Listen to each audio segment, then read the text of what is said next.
What drew you to coaching?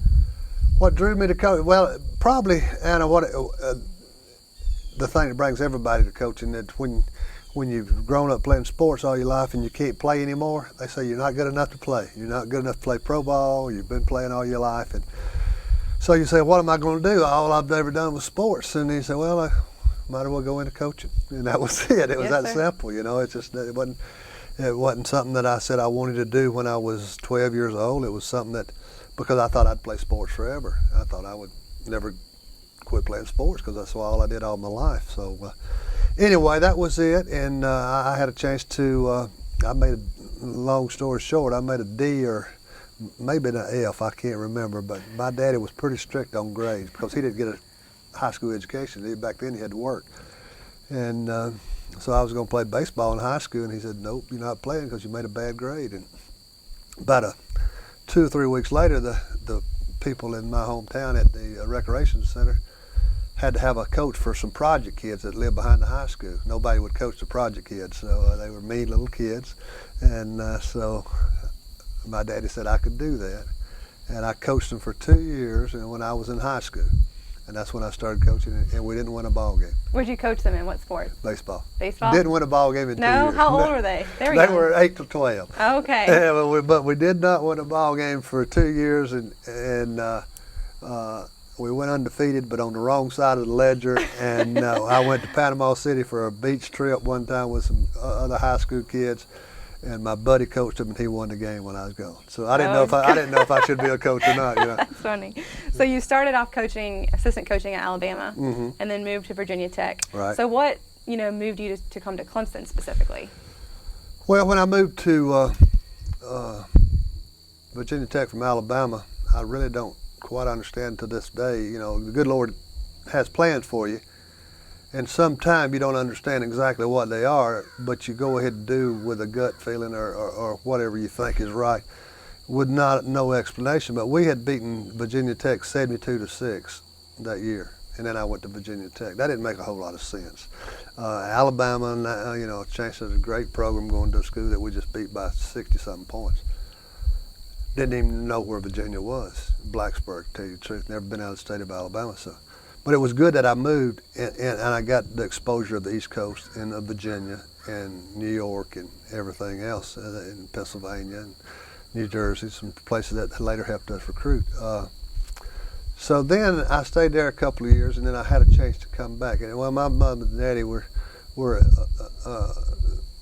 were 40 when I was born, so they were getting a little age on them, and I wanted to try to get back a little closer.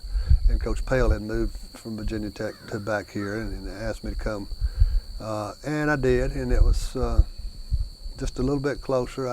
Virginia was far enough north for me. Were you as shocked as everyone else when Coach Pell took the job down in Florida? Yeah, we were going to Charlotte. We had already left it was in December.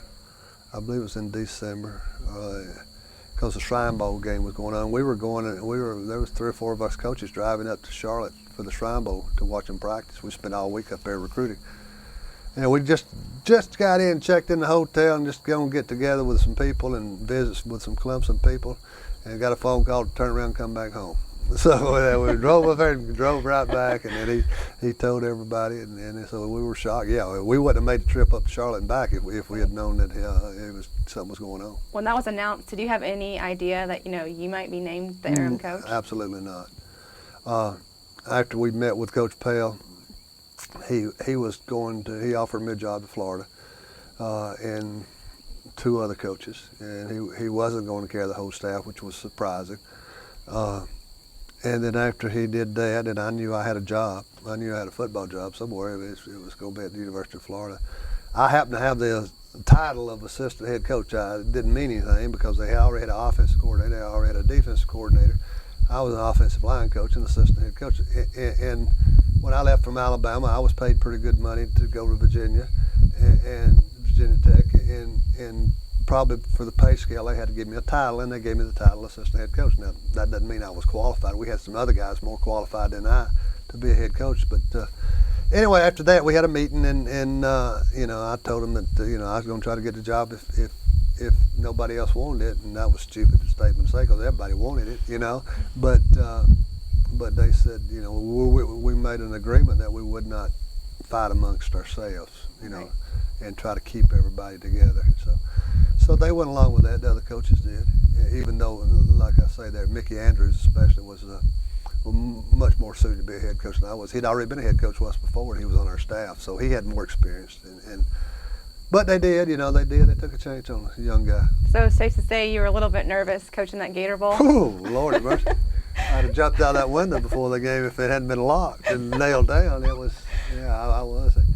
I liked it early because it's, you know, I had a big old suite in a hotel I'd never had before, and I had all this kind of entertainment things that you could have in a room, and all the food you could eat. And the closer it got, the more nervous I got, and I didn't know if I wanted to do that after that, and especially what happened during the game, you know, and but or at the end of the game. But it was good experience.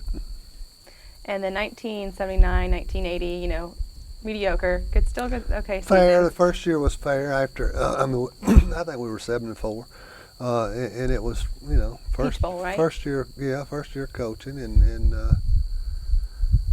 so that's not terrible, but it's not what Clemson had just done, you know. 10-1, I think, and probably 9-2 before that, or something like that. 2 good years with Coach Pell, 2 awful good years from where they came from. Good players, though. We had good players. Jerry Butler, Bostic boys, Steve Kinney from Raleigh, North Carolina, Jimmy Weeks, Jimmy Wales, the kids I coached, and Steve Fuller was an outstanding quarterback, and just good players that we didn't know we had, or Clemson didn't know they had, that Coach Parker had recruited. So we had 2 good years as assistant coaches, and then 7-4. Then next year 6-5, which wasn't, you know. Then I think all the people say, going the wrong way down this mountain. You know, we're not climbing the mountain, going down backwards. So. And then you won the national championship in Then 1981. What was special about that season? What came together? Well, we hired a guy named Tom Harper, which one thing. Tom passed away now, and Tom was we were a young staff, young people, thought we knew everything, didn't know anything. Kind of like a college kid getting out of school. You know, they got an education, then they're going to set the world on fire, and they don't know anything till they go to their first job. And then they say, "Where's all the book sense I learned?" You know, it ain't this ain't what they taught me in school. So I think that was you know what it was feeling like, is that we had to have some experience. And Tom came in as an older coach, had a great amount of experience, been a head coach before. Didn't get nervous, didn't get shook up, had seen everything happen, and kind of kept us in line a little bit. He really helped our football team. And you were known for your superior conditioning. You wanted to out-condition every other team. What did you do in practice to get those guys in shape? Oh, we had a lot of fun in practice. You know, somebody told me, asked me the other day, they said, "Well, could you coach now?"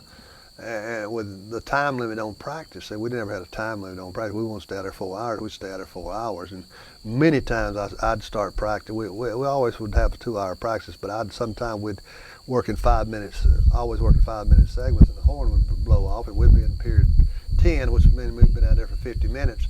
And I'd say, start it over, start with 1. And they always get mad at me, the kids would. And we'd get, you know, we just always asking for 2 hours of solid work, you know, hard work.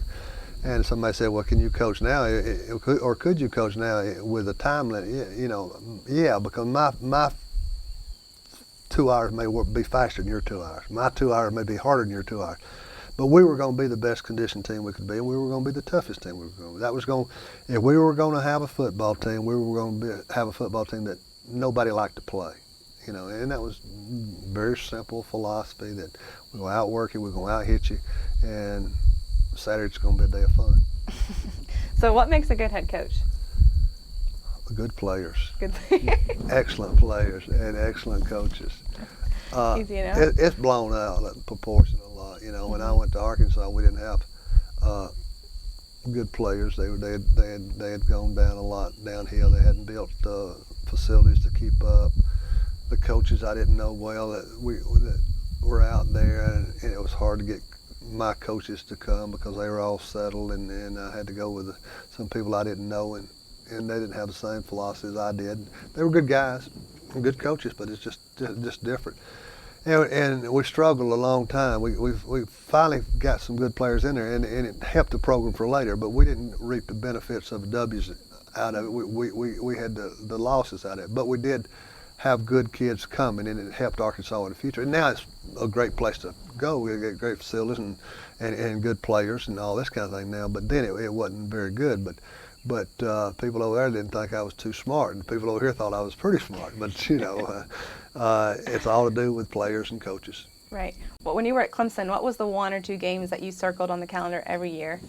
Well, you knew it was going to be tough. You know, you don't supposed to do that. Right. But you know, they do that. Especially the coaches, assistant coaches, they'll get in there before the season starts, look and say, well, we can win this one, and this is going to be tough. We've got to get this one. But when we were playing Georgia every year, that was sort of a hump game. That's sort of like the college kids would call Wednesday, hump night. You know, you nearly made it to the weekend. Well, if you made it by Georgia, you had a chance to be good. And Georgia was early. Georgia was either the second or third game every year back then. And we split. Over the 11 years, we were like 5-5-1, I believe, in the record. And then the other one, of course, would have to be South Carolina, because it was the end of the year. It was our rivalry and all that. And then North Carolina back then was probably a game that if you were going to win the conference, you had to beat them because they were awful good. They had Bill Dooley, and they were still recruiting out of Virginia with Lawrence Taylors. And Virginia had not dropped their academics down to the point that it could take all these kids from the beaches, and Virginia Tech had not either. Since then they have, but Bill Dooley made a living out of recruiting kids out of Virginia Beach area. Great athletes, and they were always really good, North Carolina. Well, thinking about the landscape now of the ACC, what do you think about the addition of Syracuse, Pittsburgh, and most recently, you know, perhaps Notre Dame? Well, I really don't know what Notre Dame's going to do yet. You know, do you think they'll eventually become a permanent member in football? I have no way of knowing, and I don't know what the commissioner and the presidents talked about with Notre Dame, and what I'm sure they've got a plan, some kind of plan. I know the plan right now is play 5 ball games a year, but will they leave their TV contract with NBC, which is a lot of money? They haven't yet, so their track record is not to just stay an independent, but they may and may not. Who knows? Syracuse used to be a really good football team, and Pitt has got some history. Pitt beat us in the Gator Bowl when Coach Pale was here. Beat us pretty doggone good in our first year here. So they have some good, solid history of football. What it does, it makes the conference a little stronger now. And I would say that if you were going to expand, they did it the right way, because they're on the East Coast. Their footprint is all the way from New York to Miami. It's not New York, Miami, Texas, Missouri. So, you know, it's not all over the place. It's, you know, this is Atlantic Coast Conference. It's on the East Coast, and it's a lot of travel from Miami to Syracuse. It's got to be a long way, you know, but it can help. It'll make it a better conference. And if Notre Dame plays, it'll help make their reputation get stronger. And they need that. Yeah. The Atlantic Conference need that. Well, with the new 4-team playoff, you know, to get to the national championship, how do you think that's going to affect winning a national championship compared to when you did it? Well, you have a better chance now because you got 4 teams instead of 2, which is just mathematically. Do you agree with the playoff system? Yeah. As long as they keep it with the bowls, and they are. I don't think it'd go to 16 or something like that. A lot of people anticipate, well, you know, 8 may be better. It doesn't matter if it's 4. It doesn't matter if it's 6. Nobody's going to be satisfied if you're number 7 or number 3 or number 5. You know, why am I not in it? You know, but most of the time, 4 teams at the end of the year, you can pretty well pick out what 4 ought to be there, and that's a good number, and it's not too long. It doesn't go into a longer session of missing classes and keeping the kids out of school and playing from July, reporting in July, late July, early August till playing in February, which is way too long. Right. Well, have you had a chance to watch Clemson this year? I've seen Clemson. What do you think about the team this year? I've seen Clemson play twice at home. Well, I take that back. I shouldn't say this, but I watched. Let's see, who'd they play first? They played They played it in Atlanta. Auburn. I didn't Yes, see sir. Auburn. I watched it on TV. I didn't go down, and I had friends on both staffs. Gene Tisch had started coaching at Clemson for me, and Wayne Bolt had coached for me here, and I felt more comfortable watching it right here at the house, and I did. And the next game I think was Ball State, and I went to that game, and watched that game, and they played good, and then I went to the Furman game, but it was so darn hot, and there was a guy with a TV out there in his van who we were tailgating with. And when I got in that cool car and started watching Wake Forest and Florida State and other teams. They don't put you up in a box? Oh, yeah, they did, but I just didn't want to walk up that hill to get to the box. So I sat there and listened to it on radio. Okay. And I was at the game. I swear I was at the game, but I didn't go in. And I got really and truly, I got now where I just enjoy tailgating about because I never did tailgate. I did all Now's the your coaching. chance. Boy, I love tailgating. I like to have a good time at the tailgate. So I sat in there and ate Skins hot dogs and watched the ball game and listened to it on the radio and never went in the stadium. Did you get to see Clemson play Florida State on TV? I did. I watched that, and good ball game for 3 quarters for Clemson, or a good part of 3 quarters, and then they sort of fell at the end there. But that's a very competitive game, and it doesn't kill them. What would kill them now is if Boston College comes in and beats them, which they're very capable of doing, or Wake Forest, or somebody, North Carolina State, or Georgia. Georgia Tech will be hard to win. They always have been. They always will be. Don't matter if Georgia Tech's winning or losing. Don't matter if Clemson's winning or losing. So that'll be a tough game. And do you have the answer to stopping the triple option? Do I? Yeah, I do. You do? I got one. What's that? Well, we would hit that quarterback every time. I mean, I guarantee that quarterback wasn't. We wouldn't do anything illegal to the quarterback, but we would hit him. As long as he was a threat to run the football, and as long as he's faking and running down the line of scrimmage, he's legal and to hit, and he would be sore. Yeah, to do that though, you've got to have a dominant defensive line. Do you think Clemson has that this year? Well, when you have do the wishbone or their version of the wishbone anyway, you just have to play assignment football. You have to have somebody for the quarterback, you have to have somebody for the pitch, you have to have somebody for the dive. Well, whoever's got the quarterback, he's got the quarterback no matter what. And usually it's the end man on the line of scrimmage. Usually, unless you got a blitz or change your defense up. Usually it's a guy that's not blocked, because that's why they call it option. He's going to option on the guy that you don't block. He's going to read one guy, and then he's going to option off the other guy that you don't block. So he got a chance to hit him anyway, and he's not getting blocked anyway. So he'd hit the quarterback as we were playing. What's your favorite Clemson tradition? Favorite Clemson tradition?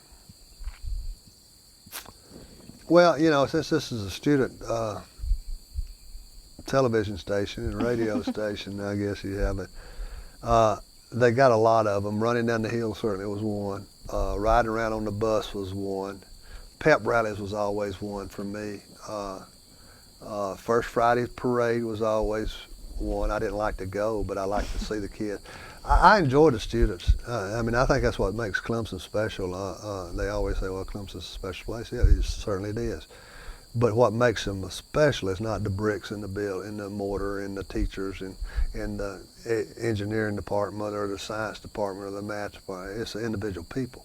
It's the great teachers that they have who get involved with the community and in athletics, and it's the students who have got their own personalities and mixed in, and they love to be around each other.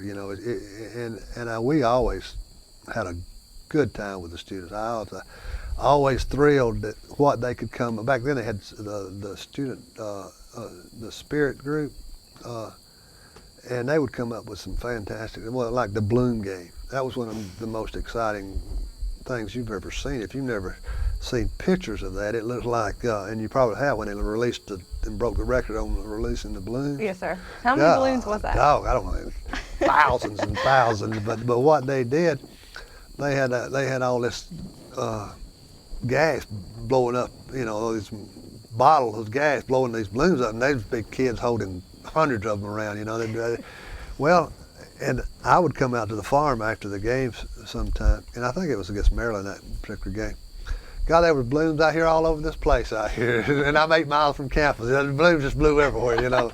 But I forget how many thousands and thousands of blooms that they did, but it looked like something that you've never seen before. I mean, it's just amazing that they did stuff like that. And then we started the ROTC thing against South Carolina about beating the can all night. And the reason we did that because it got to be where we had some success, not all the time, but had some success against South Carolina, and it seemed like they just started taking it for granted. And we wanted to do something special. Well, the ROTC group was always gave an award every week to our players for Take No Prisoner Award. And the ROTC was always a proud sponsor of our football players. And their cadets would come out every Monday at practice, and the head of the ROTC would come out and give a plaque to whoever their students voted on as most valuable player for that game, a Take No Prisoners Award. And he's a defensive guy. So we've always loved being around the young people. They make you stay young. Yes, Try to keep up with them and see what they had going on. You have 4 children. I got 4 children, yeah. Okay, they live around here? I got one's in Greenville, one's in Columbia, one's in Texas, and one lives in the farmhouse on the other side of the farm. Oh, okay. Yeah. My boy lives here, so, and he's the baby, so I guess he's still hanging on to mama. So going back to your team, what was 1 or 2 players that you just loved to coach? You know, I'm sure there's a lot, but they were, and that's like somebody asked me who's your favorite kid, right? best player we ever had. Yeah, which one of my favorite is the 4? Well, you know, if I honestly can say this, I don't think I ever mistreated but 1 child here, and I did one, and I didn't mean to, but I did one. I did wrong with one young man, and that was when I was assistant coaching, and he could have been hurt, and I didn't think he was hurt, and I pushed him very hard in practice, and he ended up quitting, and I think later on had some trouble with his back. But basically what I did, I probably forced that kid to not have a chance to finish school and not graduate. I think about him a lot because I know I didn't handle him right. I think I handled most of the others correctly. But one, if you handle one wrong, it's like handling 1,000 wrong. You did wrong, you know. So it's not.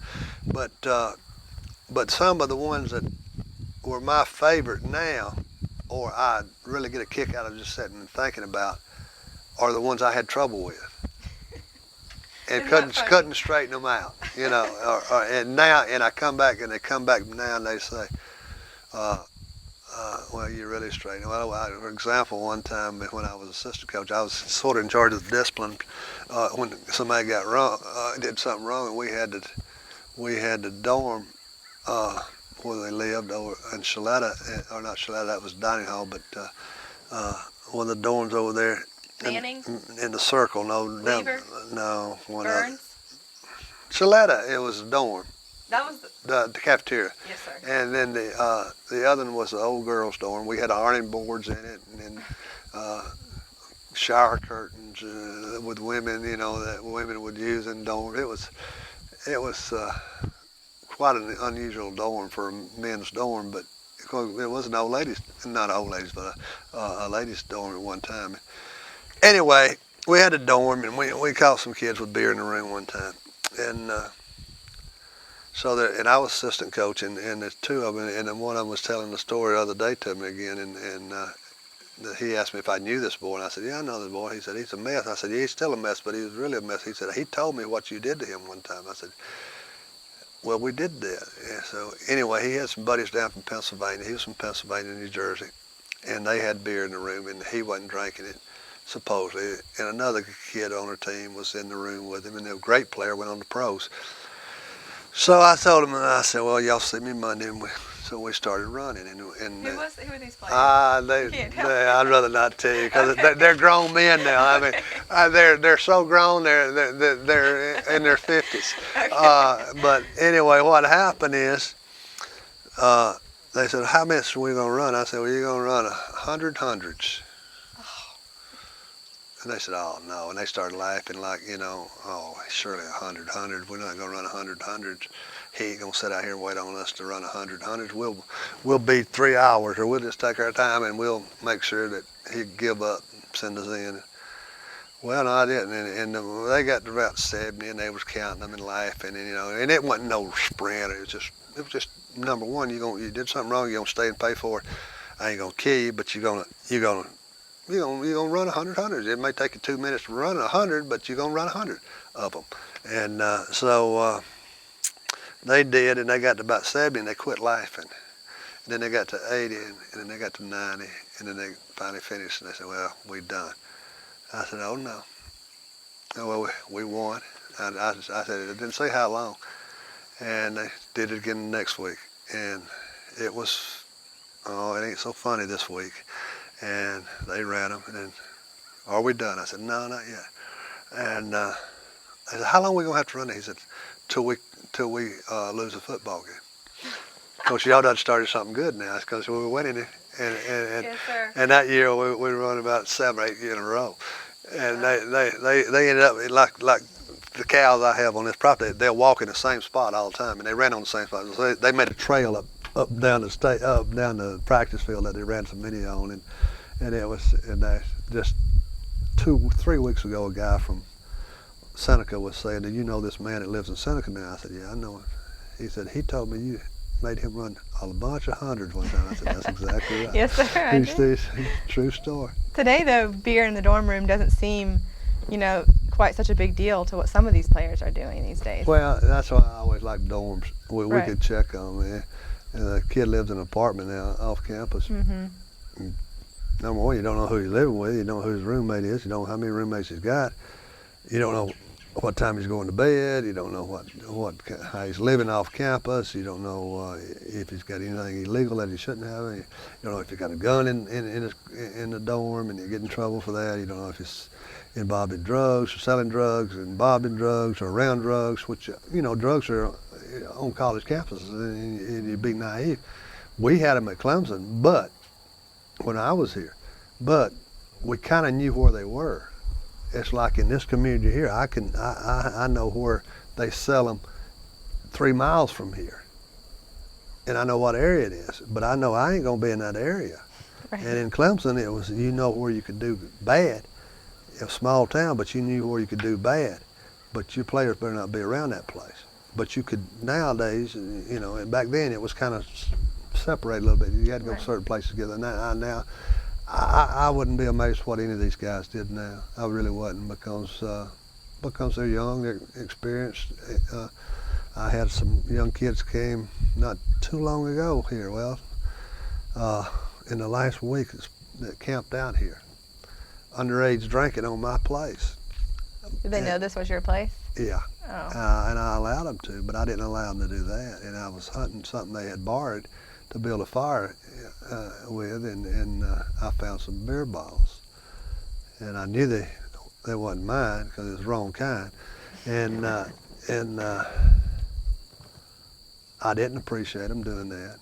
Right. And I told them I wouldn't tell their mother, just tell me the truth. They told me the truth. I said, and the other 4 kids that were with you, they better come and tell me the truth. They did wrong. I'd rather have them here where they can't hurt nobody if they're going to do wrong. But I don't want them to do it because it's wrong and it's against the law. But at least they told me the truth, and that amounted to a lot. And that's how I treated our players. If I have to catch you and drug test you, or if I have to catch you, you're going to pay a severe penalty. You tell me the truth, you get 1 free pass. Just tell me the truth, and I always trust you. I had one kid one time, got drug tested and got a positive test. And he said, "Coach, I swear I didn't do it." He said, "I was in a car going to a concert in Greenville, and some other guys was smoking it, and it went through my skin." And I said, "Man, don't have me there." And I'll be a son of a gun. I called his mom and daddy, and they were here in my office the next morning. And I said, "Now, this is not the first time that your son's been in trouble, and if he is guilty, he's going to lose his scholarship." and he said he had talked me into giving him a lie detector test. And I brought up a guy in from Pickens, South Carolina, law guy, to give him a test. And I sat outside he was in my office with the guy, and he sat outside with his mother and daddy, and really thought that he was going to be dismissed from our football team. He passed the darn test. I know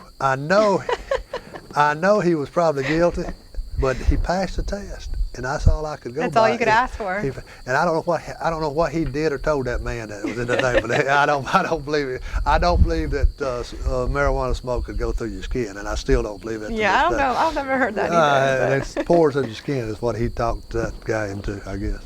Oh man! Well, when you were recruiting, was it hard to draw a line between recruiting the best player or the player that kind of had a troubled background, or did you just go after the best players? Well, I thought we did a better job than they do now, because our rules were such that you could, NCAA wise.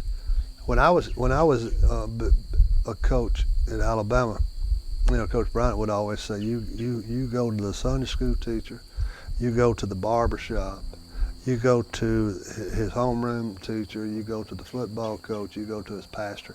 You find out everything you can about that young man. And if you know him from frontwards to backwards, well, and we'd try to do that. So we tried to find out all about their background we could, other than just the football. We could tell who was a good football. My wife could tell who was a great football player. A good coach can tell who is a good football player, and a really good recruiter can see potential in one, can pick the one that's going to be better than all of them later on. And we had some of them on our staff that could do that too.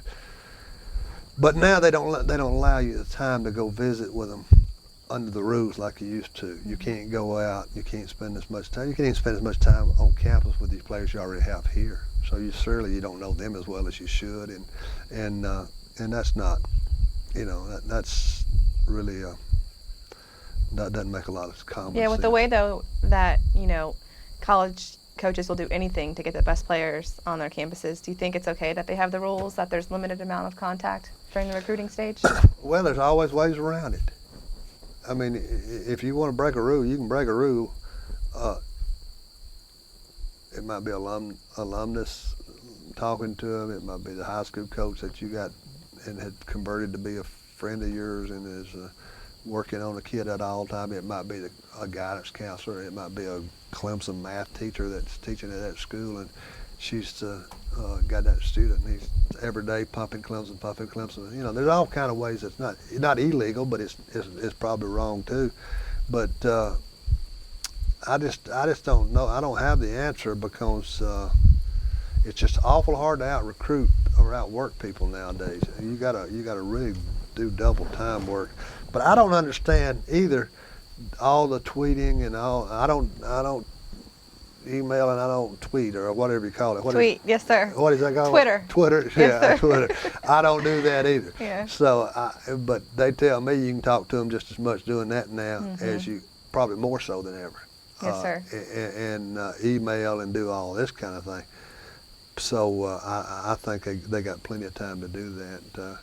I know that we recruited a young man one time out of North Carolina, a running back, that we had a rule that you couldn't call but so many during the day in school, I think it was. But the rule wasn't that the boy couldn't call you. So he would go down at lunch at the coach's office and call our recruiter that was recruiting him every day at lunch. So I think that's still the rule today. Yeah. Well, we had a heck of an advantage, because that coach had such a great relationship with that kid. That kid wanted to talk to him, but not necessarily all the other coaches. So he would call him, and so we felt pretty good about getting that kid. Yeah, we got him too, But we knew we were going to get him because they had a great relationship. And most of that's what recruiting is: relationships with the people, with the coaches. I think the coaches here at Clemson now do a really good job of relationships with high school kids, and they got a great product. Number one, you got to have a great product to sell, and it's not necessarily the stadium, it's not necessarily the dining hall they got now, the West End Zone.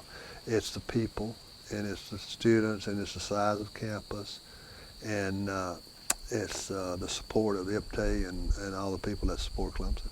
What were your favorite states to recruit in? Recruit. Yeah, that was best for you. Our best, Jacksonville got to be a good, because we played in Gator Bowl so many times. It got to be, Clemson had a pretty good name in that area, and we were well received there. Even though one of our recruiters, coordinators at one time said we're going to recruit New Jersey. I said, God, no. I mean, what do we want to recruit New Jersey for? He said, because there's twice the number of high schools around the Beltway there as there is in the state of South Carolina, and we can fly there in an hour and a half in Philadelphia and get to the big airport and drive, around the town, or Washington, D.C. the same way, in an hour and a half, and hit twice as many schools as it takes you 6 hours to go all the way to Charleston back then. It took that long, or Myrtle Beach, and so the population see more people. In our last football team in '89, I think we had 4 starters from New Jersey. Wow. And that's good. We're getting all these Yankees. And the bad thing about them, they would marry our pretty little old Southern girls and not go home. And they still living down here. Yeah, that's funny. Yeah. Speaking of that, you were from Alabama your whole life. Yeah. And then after Clemson, you went to Arkansas. But what brought you back to the Clemson Well, area? it's farm. I have a farm here, and What do you do on the farm? Cattle. Cattle. Mm-hmm. Yeah, I got cows and baling hay and staying busy and cleaning up. There's always something torn up or something to do around a farm, and especially if you do it by yourself. So I have plenty to do and plenty to stay busy. And this farm was part of my contract at Clemson. I mean, I always wanted to farm. Yeah. Well, thank you so much. Thank y'all. Y'all appreciate it.